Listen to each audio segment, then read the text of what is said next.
ನಮಸ್ಕಾರ ಸ್ನೇಹಿತರೆ.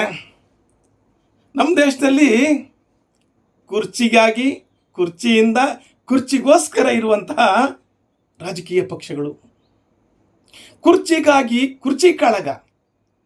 ಕಾಂಗ್ರೆಸ್ನಲ್ಲಿ ಕೈ ಕಾಳಗ, ಕುರ್ಚಿ ಉಳಿಸ್ಕೊಳ್ಳಿಕ್ಕೋಸ್ಕರ ತಂತ್ರ, ಕುತಂತ್ರ, ರಣತಂತ್ರ. ಕುರ್ಚಿ ಗಳಿಸ್ಕೊಳ್ಳಿಕ್ಕೋಸ್ಕರ ರಾಜಕೀಯ ತಂತ್ರ, ಪ್ರತಿತಂತ್ರ, ಇದು ಸರ್ವೇ ಸಾಮಾನ್ಯವಾಗ್ಬಿಟ್ಟಿದೆ. ಈ ಪ್ರಜಾಪ್ರಭುತ್ವ ವ್ಯವಸ್ಥೆಯಲ್ಲಿ ಪ್ರಜೆಗಳೇ ಪ್ರಭುಗಳು. ಈ ಪ್ರಜಾಪ್ರಭುತ್ವ ವ್ಯವಸ್ಥೆ ಏನಾಗ್ಬಿಟ್ಟಿದೆ ಅಂದರೆ ಪ್ರಜ್ಞಾವಸ್ಥೆಯನ್ನು ತಲುಪಿಬಿಟ್ಟಿದೆ. ಸ್ನೇಹಿತರೆ, ಕಾಂಗ್ರೆಸ್ ಹೈಕಮಾಂಡ್ ಬಹಳ ಸ್ಟ್ರಾಂಗ್ ಆಗಿದೆ. ಬಿಕಾಸ್ ಕರ್ನಾಟಕದ ಮಟ್ಟಿಗೆ ಕಾಂಗ್ರೆಸ್ ಪಕ್ಷ ಅಂದರೆ ವೆರಿ ಸ್ಟ್ರಾಂಗ್. ಕಾಂಗ್ರೆಸ್ ಹೈಕಮಾಂಡ್ ಅಂದರೆ AICC ಅಧ್ಯಕ್ಷರಾದಂತಹ ಮಲ್ಲಿಕಾರ್ಜುನ ಖರ್ಗೆ, ಕನ್ನಡಿಗರು. ಸ್ನೇಹಿತರೆ, ನಮ್ಮ ರಾಜ್ಯದಲ್ಲೂ ಸಹಿತ ಕುರ್ಚಿಗೋಸ್ಕರ ಕುರ್ಚಿ ಕಾಳಗ ನಡೀತಾ ಇದೆ. ಯಾವ ಮಟ್ಟಕ್ಕೆ ಹೋಗಿದೆ ಅಂದರೆ ಕುರ್ಚಿ ಕಾಳಗ ಯಾವಾಗಲೂ ಕೋಲ್ಡ್ ವಾರ್ ಆಗಿರುತ್ತೆ, ಆದರೆ ಈಗ ಫೀಲ್ಡ್ ವಾರ್ ಆಗ್ಬಿಟ್ಟಿದೆ. ಇದನ್ನು ಮನಗಂಡ ಹೈಕಮಾಂಡ್ ನೇರ ಪ್ರವೇಶ ಮಾಡಿದೆ. ಎಲ್ಲರೂ ಸಹಿತ ನೇರವಾಗಿ ಗಪ್ ಚಿಪ್ ಆಗಿರಬೇಕು ಅಂತ ಹೇಳಿದರು.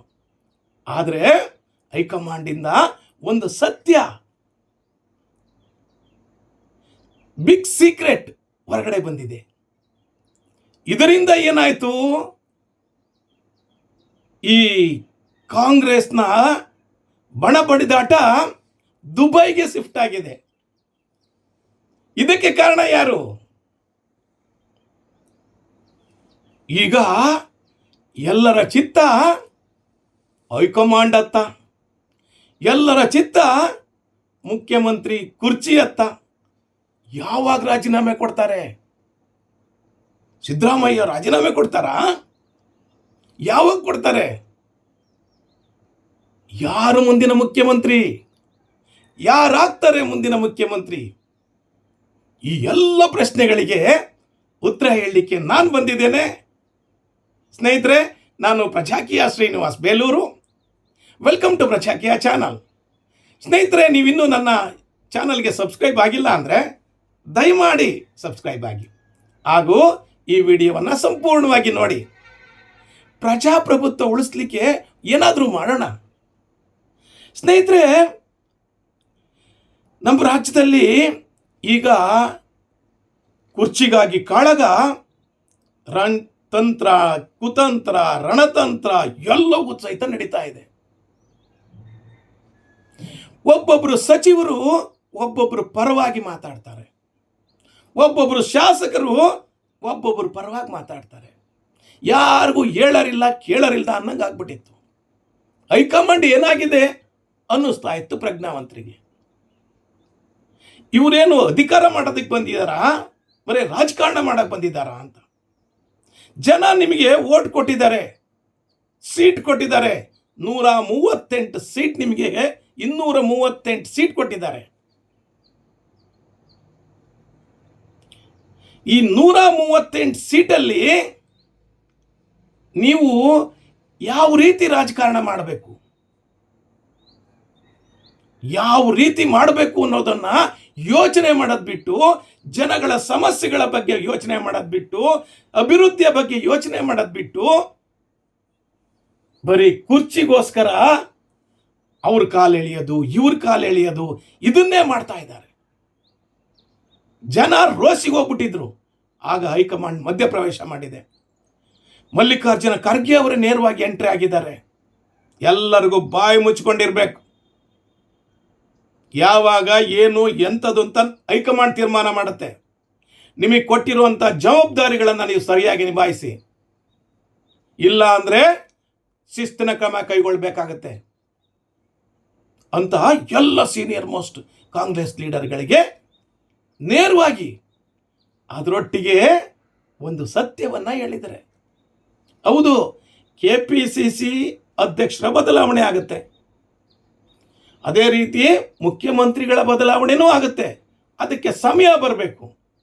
ಆ ಸಮಯ ಬರೋವರೆಗೂ ಯಾರನ್ನು ಯಾರು ಚೇಂಜ್ ಮಾಡಲಿಕ್ಕಾಗಲ್ಲ. ಅಂದರೆ ಸಮಯ ಏನು? ಏನಾದರೂ ಸಮಯ ನಿರ್ದಿಷ್ಟವಾಗಿತ್ತಾ ಅಥವಾ ಒಪ್ಪಂದ ಆಗಿದೆಯಾ? ಅದನ್ನು ಹೈಕಮಾಂಡ್ ಇವತ್ತು ಒಪ್ಕೊಂಡ್ಬಿಟ್ಟಿದೆ.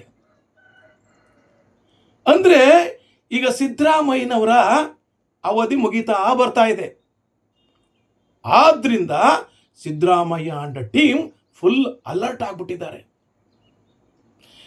ಮಲ್ಲಿಕಾರ್ಜುನ ಖರ್ಗೆ ಸರ್ ಒಂದು ಮಾತನ್ನು ಹೇಳ್ತಾರೆ, ಯಾರನ್ನ ಯಾವಾಗ ಇಳಿಸ್ಬೇಕು, ಯಾರನ್ನ ಆ ಪೊಸಿಷನ್ಗೆ ಕೂರಿಸ್ಬೇಕು ಅನ್ನೋದು ಹೈಕಮಾಂಡ್ಗೆ 100% ಗೊತ್ತಿದೆ. ನೀವ್ಯಾರು ತುಟಿ ಪಿಟಿಕ್ ಅನ್ನಂಗಿಲ್ಲ ಅಂತ ಕಡ್ಡಿ ಮುರಿದಂಗೆ ಹೇಳ್ಬಿಟ್ಟಿದ್ದಾರೆ. ಈಗ ನೋಡಿ, CM ಸಿದ್ದರಾಮಯ್ಯನವರ ಟೀಮ್ ವೆರಿ ವೆರಿ ಆಕ್ಟಿವ್ ಆಗಿಬಿಟ್ಟಿದ್ದಾರೆ. ಅದಕ್ಕೊಂದು ಬೆಸ್ಟ್ ಎಕ್ಸಾಂಪಲ್ ಅಂತಂದ್ರೆ ದುಬೈ ಪ್ರವಾಸ. ದುಬೈ ಮೊದಲೆಲ್ಲ ರಾಜಕಾರಣ ಮಾಡಲಿಕ್ಕೆ ರೆಸಾರ್ಟ್ಗೆ ಹೋಗ್ತಾ ಇದ್ರು. ಅದು ರೆಸಾರ್ಟ್ ರಾಜಕಾರಣ ಆಯಿತು. ಭಾರತೀಯ ಜನತಾ ಪಕ್ಷದವರು ಅಧಿಕಾರ ಮಾಡಬೇಕು ಅಂತ ಈ ಕಾಂಗ್ರೆಸ್ ಮತ್ತು JDSನವರನ್ನ ಬಾಂಬೆ ಕರ್ಕೊಂಡು ಹೋದ್ರು. ಅದು ಬಾಂಬೆ ಪಾಲಿಟಿಕ್ಸ್ ಆಯಿತು. ಈಗ ದುಬೈಗೆ ಶಿಫ್ಟ್ ಆಗ್ತಾ ಇದೆಯಂತೆ. ರಾಜಕಾರಣ ಅಂದರೆ ತ್ಯಾಗ, ಬಲಿದಾನದ ಸೇವೆ ಮನೋಭಾವ ಇತ್ತು. ಈಗ ರಾಜಕಾರಣ ಅಂದರೆ ಲಕ್ಸರಿ. ದುಬೈ ಪ್ರವಾಸ ಶಾಸಕರಿಗೆ. ಸ್ನೇಹಿತರೆ, ಸತೀಶ್ ಅಣ್ಣ ಜಾರಕಿಹೊಳಿ ಹೇಳಿ ಕೇಳಿ ಸಿದ್ದರಾಮಯ್ಯನವರ ಬಲಗೈ ಬಂಟ, ಸೇನಾಧಿಪತಿ, ಉತ್ತರಾಧಿಕಾರಿ ಹಾಗೂ ಸತೀಶ್ ಅಣ್ಣ ಜಾರಕಿಹೊಳಿ ಬೆಳಗಾವಿಯ ಸಾಹುಕಾರ್. ಈಗ ಹೈಕಮಾಂಡ್ ಮುಖ್ಯಮಂತ್ರಿಗೆ DK ಶಿವಕುಮಾರ್ನವರು ಮಾಡುತ್ತೆ ಅಂತ ಗೊತ್ತಾದ್ರೇನೆ ಬೆಳಗಾವಿ ಪಾಲಿಟಿಕ್ಸ್ ಬೆಂಕಿ ಪಾಲಿಟಿಕ್ಸ್ ಆಗ್ಬಿಡುತ್ತೆ. ಇಲ್ಲಿ DK ಬ್ರದರ್ಸ್ ಹೇಗೋ ಅಲ್ಲಿ ಬೆಳಗಾವಿ ಬ್ರದರ್ಸ್. ಆದರೆ DK ಬ್ರದರ್ಸ್ ಒಂದೇ ಪಕ್ಷದಲ್ಲಿದ್ದಾರೆ, ಎಲ್ಲರನ್ನ ಫೇಸ್ ಮಾಡ್ತಾ ಇರ್ತಾರೆ. ಆದರೆ ಬೆಳಗಾವಿ ಪಾಲಿಟಿಕ್ಸ್ ಹಂಗಲ್ಲ. ಕಾಂಗ್ರೆಸ್ನಲ್ಲಿ ಸತೀಶ್ ಜಾರಕಿಹೊಳಿ, BJPಯಲ್ಲಿ ರಮೇಶ್ ಜಾರಕಿಹೊಳಿ, ಬಾಲಚಂದ್ರ ಜಾರಕಿಹೊಳಿ, ರತನ್ ಜಾರಕಿಹೊಳಿ ಎಲ್ಲರೂ ಸಹಿತ ವಿವಿಧ ಪಕ್ಷಗಳಿದ್ದಾರೆ. ವಿವಿಧ ಪಕ್ಷಗಳಲ್ಲಿ ಮಂಚೂಣಿ ನಾಯಕರಾಗಿದ್ದಾರೆ. ಇವರು ಏನಾದರೂ ಸಮಸ್ಯೆ ಆದರೆ ಒಗ್ಗಟ್ಟಾಗ್ಬಿಡ್ತಾರೆ, ಪಕ್ಷನೇ ಇರಲ್ಲ. ಅದಕ್ಕೆ ಬೆಸ್ಟ್ ಎಕ್ಸಾಂಪಲ್ ಅಂದರೆ ಸತೀಶ್ ಅಣ್ಣ ಜಾರಕಿಹೊಳಿ ಮಗಳನ್ನು MP ಆಗಿ ಗೆಲ್ಲಿಸಿದ್ದು. ಸ್ನೇಹಿತರೆ, DK ಮತ್ತು ಜಾರಕಿಹೊಳಿ ಫ್ಯಾಮಿಲಿಗೆ ಮೊದಲಿಂದಲೂ ಸಹಿತ ಸ್ವಲ್ಪ ಆಗ್ಬರಲ್ಲ. DK ಮುಖ್ಯಮಂತ್ರಿ ಆಗ್ತಾರೆ ಅಂದರೆ ರಮೇಶ್ ಜಾರಕಿಹೊಳಿ ಅವರಂತೂ ಕೆಂಡ ಆಗ್ಬಿಡ್ತಾರೆ, 100% ವಿರೋಧಿಸ್ತಾರೆ. ಅದಕ್ಕೆ ಸಪೋರ್ಟ್ ಮಾಡೋದು ಯಾರಿಗೆ? ಅವರು ಸತೀಶ್ ಅಣ್ಣ ಜಾರಕಿಹೊಳಿ ಅವರಿಗೆ. ಈಗ ಸತೀಶ್ ಅಣ್ಣ ಅವ್ರ ಟೀಮು ದುಬೈ ಪ್ರವಾಸ ಹೋಗ್ತಾ ಇದೆ. ಟಿಕೆಟ್ ಒಂದು ಬುಕ್ ಮಾಡಿಲ್ಲ ಅಷ್ಟೇ. ಏನಾಗ್ತಾ ಇದೆ ರಾಜಕಾರಣದಲ್ಲಿ? ಅಧಿಕಾರ ಅಂದರೆ ಅನುಭವಿಸೋಕ್ಕಿರುವಂಥ ರಾಜಪದವಿನ, ಅದಕ್ಕೆ ಅಥವಾ ಜನರ ಸೇವೆ ಮಾಡಲಿಕ್ಕಿರುವಂಥ ಒಂದು ಅವಕಾಶನ? ಸ್ನೇಹಿತರೆ, ಈ ಸಿದ್ದರಾಮಯ್ಯ ಮುಖ್ಯಮಂತ್ರಿ ಆಗಿರಬೇಕು ಅಂತ ಆಸೆ ಪಡ್ತಿರೋ ಅಥವಾ DK ಇರಬೇಕು ಅಂತ ಆಸೆ ಪಡ್ತಿರೋ? ಸಿದ್ದರಾಮಯ್ಯ ಇಳಿದ್ರೆ DK ಆಗ್ತಾರಾ ಅಥವಾ ಬೇರೆ ಯಾರಾದರೂ ರಾಜಕಾರಣಿಗಳು ಅಥವಾ ಸೀನಿಯರ್ ಮೋಸ್ಟ್ ಇದ್ದಾರಲ್ಲ ಅವರು ಮುಖ್ಯಮಂತ್ರಿ ಆಗ್ತಾರ? ಅಥವಾ ಸತೀಶ್ ಅಣ್ಣ ಜಾರಕಿಹೊಳಿ ಏನಾದರೂ ಭಿನ್ನಮತೀಯ ಚಟುವಟಿಕೆಗಳನ್ನು ಮಾಡ್ತಾರ? ಇದನ್ನೆಲ್ಲವನ್ನ ನೀವು ಹೇಳಬೇಕು. ಏನಾಗಬಹುದು? ಸತೀಶ್ ಅಣ್ಣ ಭಿನ್ನಮತೀಯರ ನಾಯಕರಾಗ್ತಾರಾ ಅಥವಾ ಪಕ್ಷವನ್ನ ಬಿಟ್ಟು ಹೋಗ್ತಾರ? ಅಥವಾ CM ಸಿದ್ದರಾಮಯ್ಯನವರು ಅಧಿಕಾರದಿಂದ ಇಳಿತಾರ? DCM DK ಶಿವಕುಮಾರ್ ಅವರು ಮುಖ್ಯಮಂತ್ರಿ ಆಗ್ತಾರ? ಅಥವಾ ಬೇರೆ ದಲಿತ ಮುಖ್ಯಮಂತ್ರಿ ಆಗ್ತಾರ? ಭಾಳಷ್ಟು ಜನ ನಾನು ಮುಖ್ಯಮಂತ್ರಿ ಆಗ್ತಿದ್ದೇನೆ ಅಂತ ಹೇಳ್ತಾರಲ್ಲ, ಅವ್ರು ಯಾರಾದರೂ ಆಗ್ತಾರ? ಈ ಎಲ್ಲವನ್ನ ನೀವು ಕಾಮೆಂಟ್ಸ್ ಮೂಲಕ ತಿಳಿಸಿ. ಅದಕ್ಕಿಂತ ನೇರ ಪ್ರಶ್ನೆ, ಈ ಅಧಿಕಾರ ಅನ್ನೋದು ಜನರ ಸೇವೆ ಮಾಡೋಕ್ಕಿರೋದ ಅಥವಾ ಅಧಿಕಾರ ಅನುಭವಿಸಕ್ಕಿರೋದ? ಇದ್ರ ಬಗ್ಗೆ ನಿಮ್ಮ ಕಾಮೆಂಟ್ಸನ್ನು ಮಾಡಿ. ಇಲ್ಲಿವರೆಗೆ ನನ್ನ ಈ ವಿಡಿಯೋ ನೋಡಿದ್ದಕ್ಕೆ ನಿಮಗೆಲ್ಲರಿಗೂ ಶರಣಾರ್ಥಿ. ನನ್ನ ವಿಡಿಯೋಕ್ಕೆ ಲೈಕ್ ಮಾಡಿ, ಶೇರ್ ಮಾಡಿ ಮತ್ತು ನನ್ನ ಯೂಟ್ಯೂಬ್ ಚಾನಲ್ಗೆ ಸಬ್ಸ್ಕ್ರೈಬ್ ಆಗಿ. Thank you very much.